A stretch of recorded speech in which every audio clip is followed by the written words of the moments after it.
আওয়ামী লীগের কিছু সংখ্যক লোক দ্বারা, যেমন যুবলীগ, ছাত্রলীগ দ্বারা পুলিশের ড্রেস পরিয়ে যেভাবে অকথ্য অত্যাচার, খুন খারাপি করেছে, তাদেরকে আইনের আওতায় আনে বিচারের ব্যবস্থা করবেন কিনা আপনার মাধ্যমে মাননীয় মন্ত্রীকে এই প্রশ্নটা রাখতে চাই।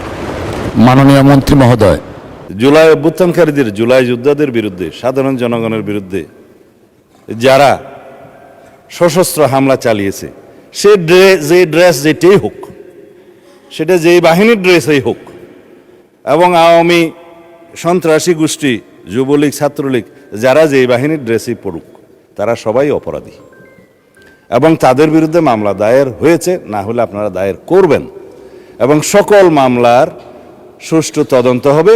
বিচার করার দায়িত্ব বিচার বিভাগে, জুডিশিয়ারির বিচার হবে ইনশাআল্লাহ। ধন্যবাদ।